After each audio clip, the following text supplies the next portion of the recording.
I want to welcome you to our weekend devotional. And just a short thought tonight or today. I've been preparing a lesson on uh, the example that has been shown us in the lack of love of God throughout the Old Testament, but also the idea of, are we going to genuinely love God as His children? And so I want to do just a very short thought there in 1 John, second chapter, verse 15. He says, do not love the world or the things in the world. If anyone loves the world, the love of the Father is not in him. For all that is in the world, the desires of the flesh and the desires of the heart and the pride of life, is not from the Father, but from the world.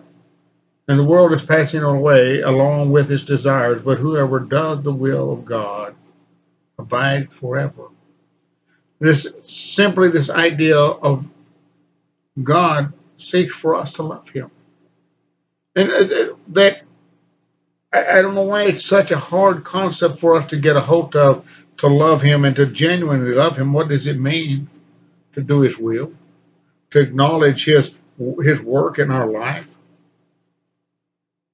to be that one who is willing to go the extra mile, that one who is willing to spend their time and put themselves aside and say, I know God will help me accomplish these things.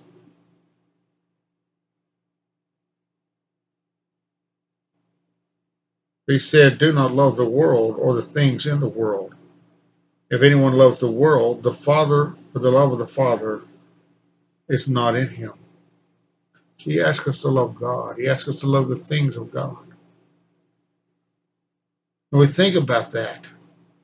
And it really is a tall order when He says, start saying, putting yourself aside, removing yourself from the picture. Love God at all costs. Speak His word. Teach His words. But there's also a short passage at the end of that chapter 2 of 1 John that I want us to hear, because there is an expression of God's love for us in it. He said, and now little children, abide in Him, so that when He appears, we may have confidence and not shrink back in the shame at His coming. In other words, we need to be standing ready. We need to be willing. We need to have confidence that we have salvation in Him, that we are going to have a home in heaven with Him.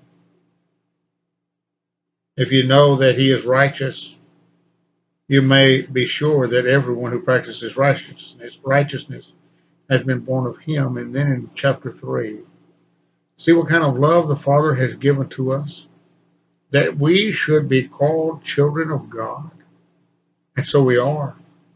The reason why the world does not know us is that it did not know Him. Beloved, we are God's children now, and what we will be has not yet appeared. But we know that when He appears, we shall be like Him.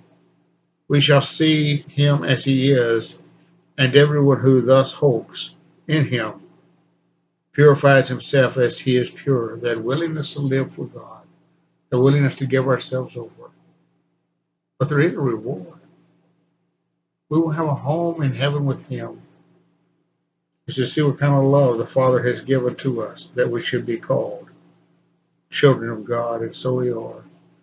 When we give ourselves over to Him, we have that forgiveness of sin through His blood. We have that salvation, that which has reconciled us to God. We've been given the Holy Spirit as a seal of the promise of an eternity with God. But He also gives us His graces in giving us all that we need. If we seek Him, giving us all that we need to be successful in following Him from the time that we give ourselves over to Him until the time that He comes and returns for us. I want you to think about that. A God that will give you salvation, a God that will give you an eternity, and a God that will help you to make it to that eternity. He will give you the strength, give you the courage, give you the ability to do the things He asks of us. He will lead us, guide us, and help us fight that battle. That's a great love. And so He seeks for us to love Him because He gives all to us. I want to thank you for being here today, and may God bless.